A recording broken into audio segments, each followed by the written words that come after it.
Shkalim, Daf Gimel Amud Aleph. Chers amis, nous sommes en train d'expliquer la première Mishnah de Shkalim. Et donc il y a une phrase ici en haut de la page. Metaknim et Adrachim, on arrange les chemins, qui se sont abîmés en hiver. Alors vient de nous dire le Gaon de Vilna que dans ce passage, on va voir des choses qui n'ont plus de rapport avec le 15 Adar. Donc avec ce qu'on a vu dans notre Mishnah. Donc en fait, ici, c'est une Mishnah empruntée de Moed Katan. Et là-bas, on parlait de Chol HaMoed. Et de ce qu'on avait le droit de faire à Chol HaMoed, on l'a rapporté ici. C'est pour ça qu'il a rajouté quelques mots que je vais vous lire. Taman, Tanina, là-bas. Dans Moed Katan, nous avons enseigné, Mashkil Betashlachin. On a le droit d'arroser Betashlachin.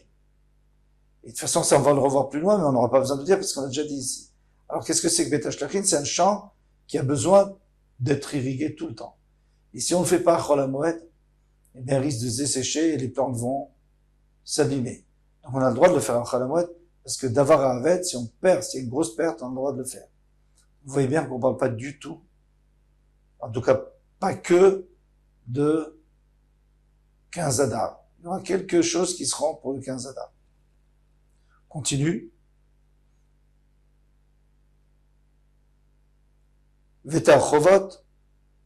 Alors, Metaknim et Adrachim. Maintenant, on prend en haut la première ligne. On arrange les chemins, Veta Chovot et les rues. Et ici, on parle de Chol HaMoed. Ah, mais on l'a déjà fait, on va demander, on a déjà fait le 15 Adar. Vet Mikvot Hamaim. Les Mikvot. On les arrange, on les remplit, il veut aussi Kol Tzorkei Harabim. On fait tout ce dont le public a besoin. Et le Tzorkei Harabim. Alors voici ce qui est appelé le besoin du public. Danin Dinem Amonot. S'il y a deux personnes qui se disputent sur de l'argent, ben on les juge. Dinem Nefashot, quelqu'un qui est Chayav Mita. Dinem Makot, quelqu'un qui a transgressé un lave, il doit recevoir des coups. Podim Rachin Vecharamin. On a le droit d'encaisser, à Chol HaMoed toujours, des Rachin, c'est des gens qui ont promis au Beth Amikdash de donner leur valeur ou la valeur d'un ami. Charamin, ils ont offert au Kohanim, et Gdeshot, ils ont offert au Bedek Habayit, donc on peut l'encaisser à ce moment-là pendant Chol HaMoed. Qu'est-ce que c'est que le Bedek Habayit? C'est pour renforcer les finances du Beth Amikdash. Pas pour les korbanot. Mashkin et sota, on a le droit de faire boire la sota, qui a peut-être trompé son mari, on l'a fait boire l'eau avec la parashat sota, le nom d'Hachem, et si réellement elle a trompé son mari, elle va exploser. Surfim et para, on brûle la para adoma pour avoir de la cendre, pour asperger sur le Metzora, sur le Tamémet. Orfin, l'Igla Haroufa, on a le droit de briser la nuque de l'Igla Haroufa lorsqu'on a trouvé un mort entre deux villes. Ça aussi, c'est le besoin du public de les deux villes. Rotzin, Eved Ivri, on poinçonne l'oreille du Eved Ivri qui n'a pas envie de sortir au bout de 6 ans. Il veut rester chez son maître. Alors on lui poinçonne l'oreille pour lui rappeler que Hachem a dit, si tu avais écouté au Har Sinaï, Hachem a dit, soyez mervadi, mais pas le Eved d'un autre. Mitarin et Metzora, on asperge sur le Metzora le 3e jour, le 7e jour, l'eau de la vache rousse pour le Rantao. Mefarkin et Minal, on enlève la chaussure, Malgabé Aïmoum, de la forme. Donc le cordonnier, il a mis sur une forme pour lui donner une bonne forme. Maintenant, on peut l'enlever nous parce qu'il n'y a pas besoin d'un spécialiste. Et donc si c'est un idiot, c'est-à-dire quelqu'un, un homme qui est un profane, eh bien, il a le droit de faire un travail pour Chol HaMoed, pour Yom Tov, s'il a besoin de cette chaussure. Ve'en marzirim otam, on a le droit de la remettre sur la forme pour continuer à lui donner une bonne forme, parce que là, c'est un travail d'un spécialiste. Et on enlève Taman Tanina Mashkin Betashlachin, puisqu'on l'avait mis avant. Metzainim alakvarot. Et, alors ça c'est, si on trouve un kever, il faut mettre une pierre tombale pour montrer à tout le monde qu'ici il y a un kever, pour pas que quelqu'un passe dessus, quelqu'un de Tahor, il devient tamé.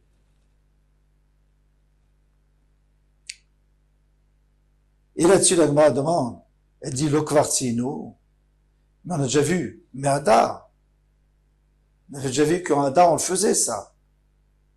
On mettait une pierre tombale. Il y a d'autres choses aussi, on avait vu qu'on faisait un Hadar. Qu'est-ce que répond la Gemara? Vetiftar, tu as qu'à répondre, chez Arad, Shetef Shel Geshamim Veshatfou. Alors, on avait mis de la chaux pour que tout le monde sache que c'est un endroit d'un kever. Maintenant, il y a eu beaucoup de pluie entre la fin de Hadar et Nissan. Après, il pleut plus. Et ça a enlevé cette chaux. Il faut recommencer. Yotzim Afalek Kilaïm, on sort pour les Kilaïm. On sort pour vérifier les Kilaïm. Lokvar Yatsum et Hadar, la même question. Mais en Hadar, le 15 Hadar, on était sortis pour vérifier. Le premier, on les avait avertis, puis on était sortis pour voir si réellement ils avaient du Kilaïm ou pas. Tiftar, tu as qu'à répondre, Shaita Shana Afela. C'était une année qui était en retard. Donc l'hiver était plus long. Donc on n'a pas vu. En Hadar, on voyait pas vraiment, on n'arrivait pas à différencier les plantes. Maintenant, on différencie, comme ça on les arrache. Ven, Atzmechin Ikarim, et donc elle n'était pas encore visible et reconnaissable. Minayin et Tzion. Maintenant il demande, d'où sait-on qu'on fait un Tzion, qui est une mitzvah, de faire un Tzion? Tzion, encore une fois, c'est de marquer l'endroit où il y a un mort. Rav Berechia, Rav Yaakov, Bar Bat Yaakov, Beshem Rav Chonia, d'Ivrat Chavrin. Donc ils ont dit au nom de Rav Chonia, de l'endroit de Brat Chavrin. Rav Yossa Amarla lui l'a dit différemment. Rav Yaakov Baracha, qui a dit Beshem Rav Chonia, de Brat Chavrin. Rav Chizkia, Rav Uziel, Bereder Rav Chonia, de Bet Chavran. Rav Chizkia, il a dit au nom de Rav Chonia de Bet Chavran, c'est un autre endroit. Beshem Rav Chonia de Bet Chavran, au nom de Rav Chonia de Bet Chavran. Donc Rav Uziel, qui était le fils de Chonia de Bet Chavran, a dit au nom de Chonia ben Chavran, de son père. Alors maintenant, tout ça pour nous dire quoi? Qu'il y a plusieurs personnes qui ont dit, d'où on apprend. D'où apprend-on qu'il fallait passer à la chaux, marquer l'endroit d'un mort? Parce qu'il écrit Tamé Tamé Yikra. Alors, ici, là-bas, on parle d'un Metzora. Et quand il est Metzora, il doit dire, je suis Tamé pour pas que les gens s'approchent de lui. Et aussi pour que les gens aient pitié de lui et prient pour qu'il soit guéri. Mais, comme il écrit 2 fois Tamé, donc on peut apprendre aussi que c'est la Touma qui crie. C'est la Touma qui t'appelle et qui te dit, je suis Tméa. Pourquoi? Parce que comme il y a de la chaux, en passant, tout le monde va voir. C'est ici qu'on apprend qu'il fallait marquer les tombes. Vomeret là, elle te dit, proche et loin de toi.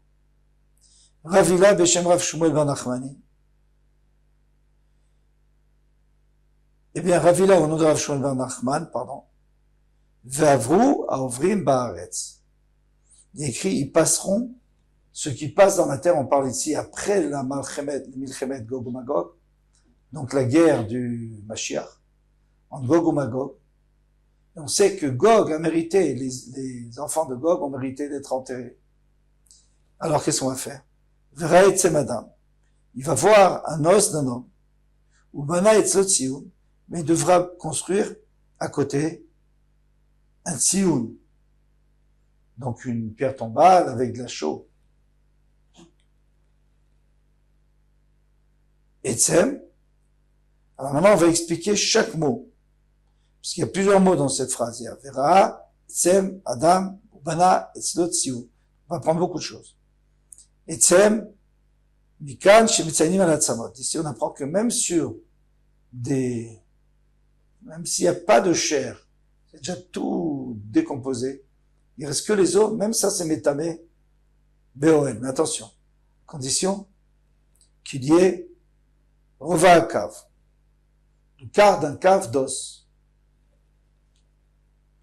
Adam, maintenant après tu nous dis Adam, Mikan shemetzainim ala shedra ve'agulgolet. Ici, on peut apprendre que s'il y a la shedra, donc c'est la majorité de l'homme, la shedra, c'est quoi? C'est la colonne vertébrale, ou la gulgolette, c'est le crâne, bien que c'est un seul os, eh bien, c'est pas grave, parce que c'est le rov. Ou bana, maintenant, qu'est-ce qu'il faut construire? Mikan shemetzainim al gabe even kavua. Ici, on apprend qu'il faut construire une pierre. Ça suffit pas de marquer à la chaux sur une pierre qui se déplace. Il faut que ce soit une pierre qui soit fixe. Ils m'ont merad, parce que si tu dis al gabe even klusha, c'est une pierre qui est détachée. Afio lechet, ou mitamam comme acher. Mais ça sert à rien, parce que si elle bouge, avec le temps, elle va bouger. Alors, les gens qui font passer là-bas, ils vont penser qu'ils sont tmeim, et ils vont brûler des taharot qu'ils ont avec eux.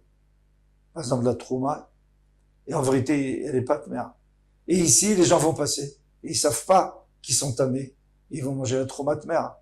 Donc, de toute façon, c'est une catastrophe. Donc, il faut que ça soit une pierre qui soit attachée. Qui soit scellée. Etzlo. Qu'est-ce qu'on apprend du mot etzlo? Qu'il fallait mettre une pierre, et qu'il fallait marquer à côté. Comme tahara. Il faut pas mettre dessus. Pourquoi? Parce que si tu mets dessus, quelqu'un va arriver, et le temps qu'il remarque, il est déjà dessus. Il faut mettre avant et après. Une comme tahara dans un endroit qui est tahor, c'est-à-dire là où il n'y a pas le mort. Tziyun, ça veut dire quoi tziyun? Mikan et tziyun. D'ici on apprend qu'il faut marquer. Donc on a, voilà. Eux, ils n'ont pas appris de notre passage, ils ont appris d'un autre passage. De celui-là. Umatsa, c'est-à-dire quoi Umatsa? Il a trouvé. Il est écrit dans la Braïta, il allait en chemin, il a trouvé. Et venachat metzionet, s'il y a une pierre qui est marquée, afal pichen mekaimim ken, il faut pas le faire. On avait dit deux pierres, une avant, une après.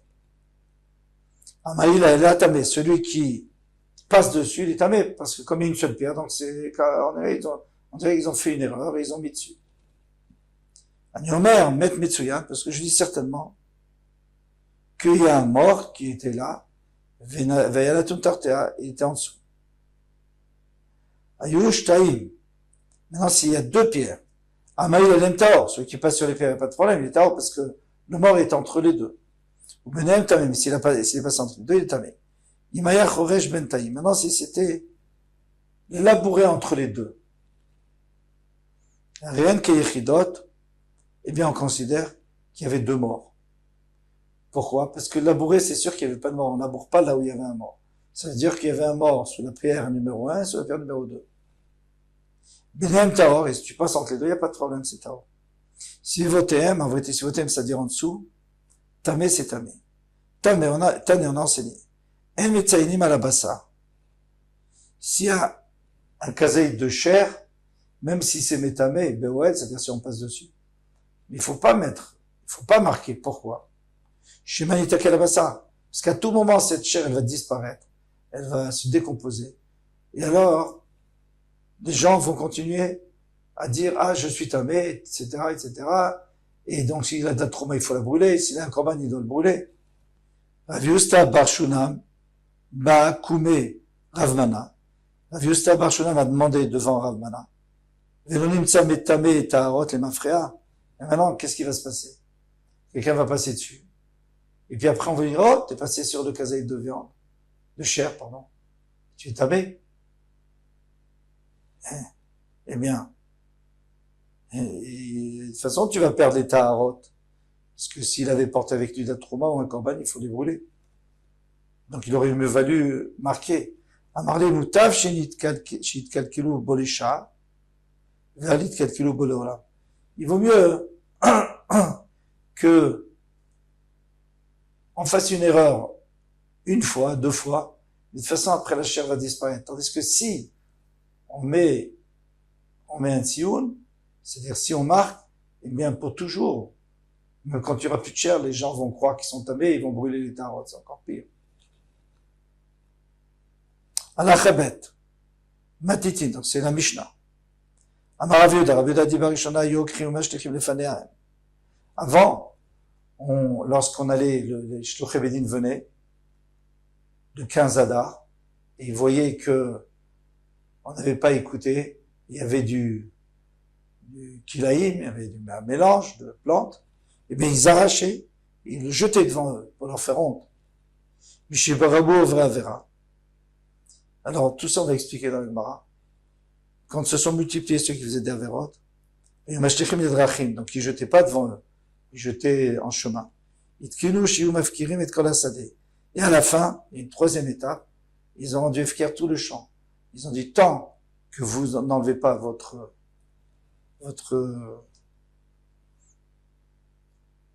Kilaïm, moi le champ est moufkar, n'importe qui peut venir manger.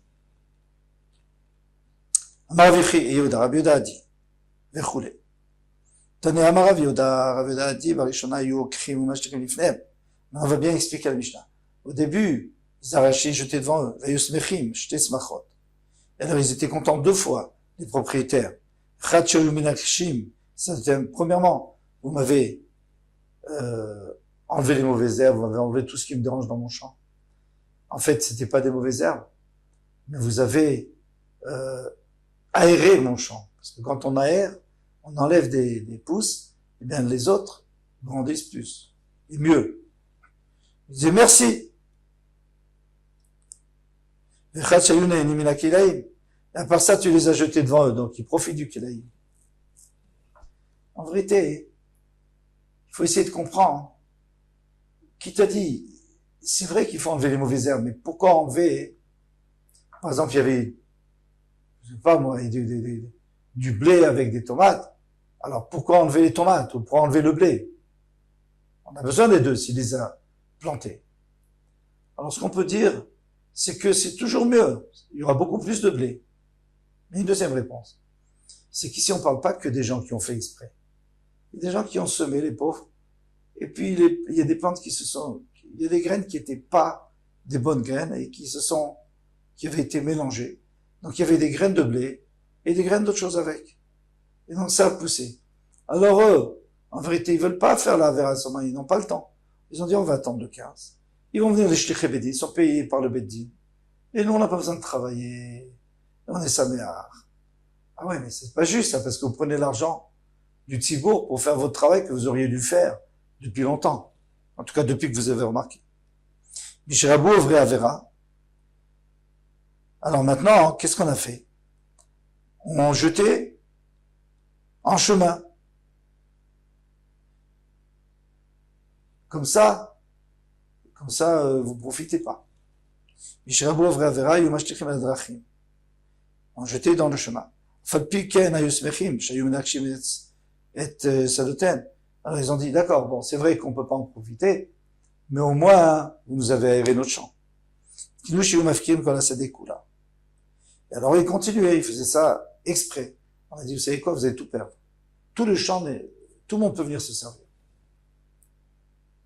Minaïn Shefker Bedin Efker.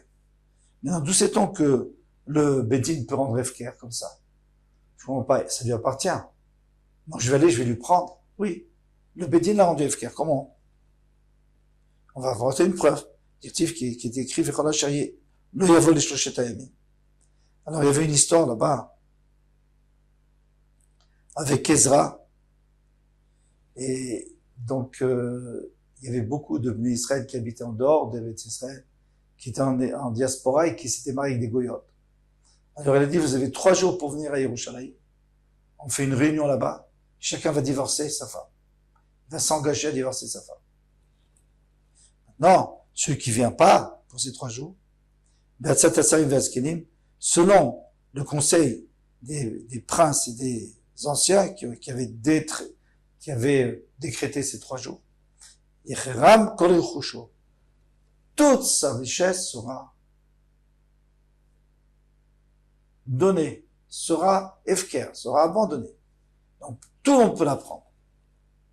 Et à part ça, il fera plus partie de l'assemblée de la diaspora. Donc tu vois bien que le Bedin peut rendre efker même toute la richesse d'un homme. Ok, d'accord. J'accepte. Très bien. Donc ça t'appartient plus, tout le monde peut le prendre. Toi aussi tu peux le prendre d'ailleurs. Mais, attention, qui a dit c'est pas tour du maaser? Parce que là maintenant, quand ils s'en avquirent le champ, eh bien, n'importe qui peut prendre. Lui, il peut pas prendre, parce que s'il prend le champ, s'il le reprend, eh bien, ça redevient efker, puisque de toute façon, tu n'as pas encore enlevé ton kilaïm. Donc, on pourra toujours lui enlever. Mais les Lévim, les pauvres, qu'est-ce qu'ils ont fait? Les Kohanim? Pourquoi ils reçoivent pas les masrot, et Trouma? Pourquoi? D'accord, tu as rendu efker. On sait très bien que efker, quand c'est mis la Torah, il n'y a pas de Troumot ou masrot, comme par exemple la Shemitah. Mais maintenant, là, c'est seulement Midrabalan. Alors, qui dit qu'ils ont enlevé le maaser? Alors, on va apporter une preuve. Rabbi Yonatan Beredé Rav Yitzchak Barachash Shamala, lui, l'a appris, Milada, d'ici. En Mavrin et Tashana lo beshvit. Alors, vous savez que lorsque l'année, plutôt, le printemps n'est pas encore arrivé, comme Pessah doit être au printemps. Donc on rajoute un mois, Adar Sheli. En Mavrim et Tashana lo beshvit. Il ne faut pas le faire pendant la Shemitah. Velo bemotze shvit, ni le 8e année. Plutôt la première année. Donc la première année de la Shemitah d'après. Pourquoi? On va voir plus tard. Vemivroa raison meuveret. Et si l'on fait, c'est meuveret. Chodesh echad shur mosif lo patur mimaasrot. Ou demande. Et maintenant, si tu rajoutes, c'est pas bien de rajouter. Pourquoi? Parce que tu vas empêcher les gens de commencer à travailler. Tu vas rallonger la Shemitah. Je parle maintenant de la Shemitah. Je parle pas de Motzei Shemitah. Motzei Shemitah, c'est pour une autre raison. C'est pour pas rajouter parce qu'il y aura du Chadash. On sait qu'à Pessah, on apporte le Korban. Et grâce à ce Korban, eh bien, on peut manger la nouvelle récolte. Mais si tu rajoutes un mois dans la Shemitah, donc la 8e année, plutôt dans la 8e année, il faudra attendre plus longtemps pour arriver à Pessah pour manger du Khadash. Et comme on n'a déjà pas de récolte depuis l'année dernière, c'est pas la peine d'en rajouter encore un mois. Mais maintenant, qu'est-ce qu'il dit? Alors maintenant, il a rajouté un mois. Et maintenant, ce mois, vous êtes d'accord avec moi qu'il n'y aura pas de Maasrot, puisque la Shemitah, il n'y a pas de Maaser dans la Shemitah, c'est tout Efker. Ad Kedon Shvit. Jusqu'ici, c'est pour la Shemitah. Motzei Shvit, Maï. Et Motzei Shvit, pourquoi? Amarav Boun, Shelo le Rabot Beisur Khadash, pour pas rajouter du Beisur Khadash, Khadash la nouvelle récolte. Rabbi Zira Beshem, Rabbi Zar, Hadad Atamar, il dit, comme tu peux dire, Hachelo iti Rabbi Leavi Yerek. Ça c'est la suite. Alors maintenant, qu'est-ce qu'on a appris d'ici? On a appris d'ici que le Beddin, quand il est mafkir, eh bien même, par exemple, quand il a rajouté un mois d'un Shemitah, eh bien même ce mois, il n'y a pas de Maasrot. Tu vois qu'il peut enlever les Maasrot. C'est ce qu'on voulait. Maintenant, il rajoute quelque chose. Ravun, Beshem Rabbi Elazar, Hadad Atama, maintenant c'est comme tu dis, Achelo Itir, c'est-à-dire ce que tu as dit ici, Achelo Itir Rabbi Leavi Yerek Merus Laretz. C'est tant que Rabbi n'avait pas permis d'apporter, dans le temps, on n'avait pas le droit d'apporter des légumes de Chutz Laaretz, de peur qu'il y ait de la terre avec. Et la terre de Chutz Laaretz, elle est méade, parce qu'on sait que les goïms, ils enterrent le mort n'importe où, donc cette terre, il peut y avoir des morts dedans, il peut y avoir plutôt des restes de morts dedans, donc on n'importe pas. Interdit d'importer.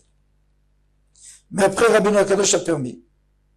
Rabbi Leavi Yerek Merus Laaretz, Hi Shvit, Hi Shel Shar Shnei Shavua. Donc dans ce cas-là, puisqu'on peut apporter Chutz Laaretz, donc il n'y a pas de problème. Donc Hi Shvit, Hi Shel Shar Shavua, on peut faire, même pendant la Shemitah, on peut faire eh bien rajouter un mois. Pourquoi? Parce qu'il y a tout ce qu'il faut. Il y a profusion. On n'a pas besoin de rajouter. C'est pas grave si tu rajoutes sur la Shemitah. Et pour l'instant, on ne parle pas de Motzei Shemitah, la 8e année, parce que la 8e année, Chadash, le problème c'est Chadash, et Chadash, même de Choustaret, c'est Chadash. Ça sert à rien d'apporter de Choustaret.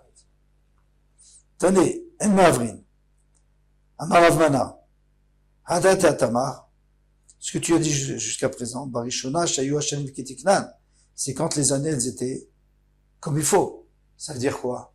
Ça veut dire que elles étaient bien organisées, il y avait le printemps, l'automne, et donc le printemps arrivait à l'heure. Et si tu rajoutes un mois, eh bien, tu vas devoir faire, les gens devront attendre pour le Chadash encore un mois en plus. Voilà, Shavshen Hashanim Kitiknan, mais maintenant que les années ne sont plus comme il faut, elles sont un peu bouleversées. Donc ça peut arriver souvent qu'à Pessah, de toute façon, il n'y a rien. Il n'y a pas de Chadash, il n'y a pas poussé. Peu importe, à ce moment-là, tu peux rajouter un mois. Ça dérange personne, parce que de toute façon, il n'y a pas de Chadash. Il faut dire, Motzei Shvit, Hishar Shnei Shavua. On a le droit soit Motzei Shvit, soit les autres années de la Shavua, c'est de la semaine, c'est-à-dire de la septaine, des sept années. Donc finalement, on a résolu le problème qu'aujourd'hui, soit l'année de la Shemitah, on a le droit, comme les autres années, et la 8e année, on a le droit, comme les autres années. Tandis chez le Rabban Gamliel, il voit même Motzei Shvit, Miyad. Chez le Rabban Gamliel, eh bien, ils ont ajouté un mois tout de suite. Pourquoi? Parce que de leur temps déjà, les années n'étaient pas comme il faut. Amaravaboun, on a dit, in minada. D'ici, let hach shmamina klum. Tu peux rien nous apprendre. Qu'est-ce que tu veux nous apprendre de tout ça? Pourquoi on a apporté toute cette histoire de Shemitah et Motzei Shemitah? C'est pour te dire que les Chachamim, quand ils rendent Efker, ils rendent aussi Patur Mina Maaser. Mais c'est pas une preuve d'ici. Chez Moed Chodesh Aviv, puisque ici c'est la Torah qui nous dit qu'il faut rajouter un mois.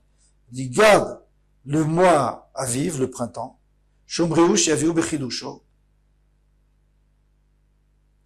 Eh bien, il faut le garder pour qu'il arrive en son temps. C'est-à-dire, au moment où il y a les fleurs, au moment où il y a le printemps. Et si Pessah n'arrive pas au printemps, eh bien, il faut rajouter un mois. Donc, puisque tu rajoutes un mois, c'est Midoraita, c'est la Torah qui l'a permis. Alors, c'est pour ça qu'il n'est pas Tourmina Maaser. Mais sinon, peut-être il serait pas Tourmina Maaser. Ve'aïda, Amre, Da Gadish, Shilolu Katartav. Donc, eux, ils veulent apprendre d'autre part. Il dit, il y en a qui veulent apprendre d'autre part. Il y en a qui ont changé. Ils disent, Hadaou, on peut apprendre d'un autre part. Alors, c'est une histoire d'un gadish, moi, j'ai fait une meule, et chez Loluka Tartav. Normalement, avant de mettre ta meule, il faut que les pauvres soient passés, qu'ils aient ramassé tous les épis de l'équette. L'équette, c'est chaque fois qu'il y a 1 ou 2 épis, ils ont le droit de prendre. C'est pour eux. Je n'ai pas le droit de le prendre. Moi, le balavé, t'as pas le droit de le prendre. Mais si j'ai posé mon gadish dessus, j'ai posé ma meule, donc ils n'ont pas vu ce qu'il y avait en dessous. Peut-être il y avait des épis isolés, et ils auraient pu les prendre. Alors, qu'est-ce qu'on fait? Tout ce qui touche la terre, quand j'enlève ma meule, tout ce que je trouve, même s'il y en a plusieurs en même temps, et parmi eux, il y en a peut-être un qui était déjà. Donc, tout ce qui est à terre, je dois le donner aux pauvres. Amaravami, on termine, tourne la page, et Ravami a dit, Beshem, Raveresh Lakish, Jean Lakish, de Bet Shammai, c'est Bet Shammai. Ça va d'après Bet Shammai. Dès qu'il Bet Hillel, Anim, Mochni ou Measrim. Parce que si c'était Bet Hillel, eh bien, les Anim, c'est vrai qu'ils ont le droit de manger ces épis, c'est pour eux, mais ils doivent prendre Maaser. On n'apporte pas ici d'une preuve d'ici, que quand les Chachamim ont dit qu'il fallait tout donner au Ani, on prélève pas Maaser. On prélève Maaser. J'ai pas de preuve. Et il termine, Veilou Rabbi aussi, pourtant Rabbi Yossi, mais Ravi Yossi a dit non, Shamanu Shehu Pato mais Maaser. Livré à Kol, Mishum Knasa. En vérité, c'est un knas que les Chachamim ont fait. Quel est le knas? C'est qu'il faut tout donner aux pauvres, parce que tu n'aurais pas dû mettre ta meule sur leurs épis éventuels. Comme on a fait un knas, alors maintenant, c'est Hefker. Et puisque c'est Hefker, personne ne fait maaser. Et alors d'ici, on apprend définitivement que quand les chachamim rendent Hefker, il n'y a pas besoin de prélever le maaser. Désolé pour le temps, on n'a pas le choix. C'était un long Hamoud. Kol Tov, à demain, Bezrat Hashem.